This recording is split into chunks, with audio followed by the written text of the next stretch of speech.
Okay, so we are on chapter 4 of Claire de Montenay, and we are on the third part. And we have found, obviously, that Peregrine has a daughter. Her name is Melissa, which is the Melissa that there's a Melissa from Inheritance, right? That is telling this story. So the Melissa that's telling the story, we've now found out, is related to Peregrine. They expected to hear no more of the de Montenay family, at least for some while, but barely 3 weeks later, just before Easter, in the chill gray evening of a cold March day, Brother Edward overtook Peregrine on his way to Vespers, breathless with hurry and agitation. Father, Melissa de Montenay is here. She has ridden far and is in great distress, and she is asking for you. Peregrine turned back immediately for the gatehouse, where he found Melissa, her hands twisting in her lap, her face white and her eyes shadowed with suffering and lack of sleep. He came and sat beside her, his eyes searching hers with concern. What is this? He said. What has happened? She is dead, Melissa blurted out. Mother is dead. We came to a village not 3 days' ride from here and stayed at the inn there. Their food was dreadful, greasy and foul. The meat stank. We were all taken ill. It was poisoning from the meat, I think. Hugh and Edwin were tossing and delirious with fever for days. They are recovered now, but too weak yet to ride. I had eaten scarcely anything and was not too bad, but Mother died. She is dead. Peregrine gathered her wordlessly in his arms, and she clung to him. She is dead. She is dead. She moaned over and over and shook violently as he held her. Finally, she ceased to speak, and pressing her face to his breast, she sobbed, and cradling her, he laid his cheek on her hair and closed his eyes silently on his own tears. He held her and comforted her through many such storms in the week that followed, as she grieved and wept for her mother. She leaned on his understanding love as on a rock, and when Hugh and Edwin came to fetch her and began the sad journey homewards to bear the news to their father, the pilgrimage forgotten, she was sufficiently in command of herself to travel with them. Through the nights, Peregrine had kept vigil in the chapel and prayed for her, and during the days he had stayed with her, quietly watching over her, asking nothing but allowing her to grieve. She embraced him gratefully as they parted. Thank you, Father, she said. Thank you so much. May we meet in happier times. He nodded. Greet Hugh for me. Tell him I'm sorry. Edward and Peregrine stood together to watch the forlorn little party ride away at first light on a gray, chill day. Then they walked slowly to the chapel for Mass. Edward looked at Peregrine's face, haggard with exhaustion and grief. You have strengthened and comforted her, said Edward. When Peregrine did not reply, Edward looked at the sad, tired face and added gently, And you? Whom will you allow to comfort you in your own grief? Peregrine stopped and looked at him wearily. Surely Christ has borne our griefs and carried all our sorrows, he said quietly, and then groaned. But oh my God, it takes some believing. Mother was quiet. Is that all? I exploded. Didn't Melissa ever come back? What happened next? Oh, Mother, there must be more. She came back. She married Ranulph Langton and had children of her own, and some years later, just before the birth of her youngest daughter, she came to make her home in Yorkshire, and she visited them often. I told you remember, that Brother Edward told these stories first to his great niece, who was your long-ago great-grandmother Melissa. Oh, but Mother, it's so sad. Tell me more. Don't leave it there. Sad? Yes, I suppose so. All the stories are sad in a way.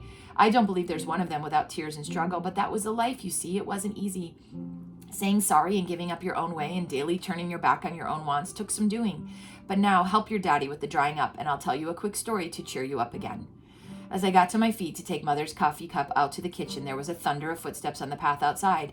The front door burst open, and Mary and Beth piled in through the doorway, breathless with running, their cheeks pink and their eyes shining. We're home, shouted Beth. Therese buys us an ice cream, cried Mary excitedly, and it had a stalk. Therese was some minutes behind them. They can run like the wind, these two, she exclaimed. Is the kettle on, Melissa? I'm dying for a cup of tea. Any minute now, I replied, and went on my way to the kitchen. Oh, Daddy, you've done it all. I was supposed to be helping you. He was sitting in the armchair in the corner, reading his paper with the dog lying at his feet and the cat curled up on his lap, and he looked at me over the top of his glasses. I am among you as one who serves, he said in an exaggerated tone of suffering self-righteousness. You can make a cup of tea, though. Once your mother gets going, time's forgotten. I never knew such a woman. She could talk the hind leg off a donkey. A donkey, said Mary a little uncertainly. She had come into the kitchen and was leaning affectionately on Daddy's arm. Why? Just a figure of speech, my poppet, said Daddy, smiling her. Get cracking with that tea, Melissa. You look as though you're in a trance.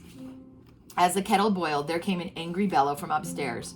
I want Mommy! Cecily was awake, and she came stumping down the stairs, only just awake, her limbs still uncoordinated and her face still flushed from sleep. I want Mommy, she roared again, but when Mother came out of the living room laughing at her, she was so incensed at not being taken seriously that she flung herself on the floor in the passageway, her legs rigid and her little hands clenched into fists, making a noise like rending metal.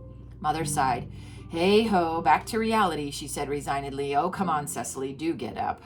Just then there was a knock on the front door. Cecily leapt to her feet, crying, I won't open it, I won't open it, I won't open it. But the front door was open before she got there by our grandma, who was on the other side of it. Cecily burst into wails of disappointment and frustration, tears pouring down her crimson face, the veins standing out on her neck like cords. Grandma, confronted with this sight, looked in astonishment for a moment and then knelt down on the floor and held out her arms. Cecily, my darling, she said, what's the matter, Puppet? Have you hurt yourself?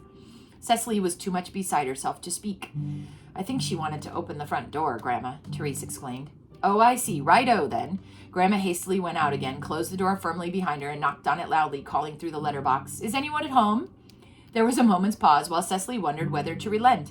Grandma knocked again with a hoarse cry of joy, and Cecily ran and opened the front door. The noise and tears magically evaporated, her little face dimpling in an enchanting smile and her great blue eyes shining. Oh, hello, Cecily, cried Grandma. Can I come in for a cup of tea, darling, please? Grandma, cooed Cecily, and Mother shook her head and sighed. Make the big pot of tea, Melissa, she said, and there's a new packet of chocolate digestives in the cupboard. It's hidden at the back behind the macaroni. Rest afternoon was whiled away comfortably, chatting to Grandma and playing snakes and ladders with Mary and Beth. Grandma tried to teach Cecily how to play Snap, but Cecily didn't want to put any of her cards down. She wouldn't say Snap when the cards were the same, but she got cross if Grandma said Snap and tried to pick them up. It was Grandma who backed down. In our family, we live by the maxim that playing by the rules is less important than surviving Cecily. And that is the end of chapter 4.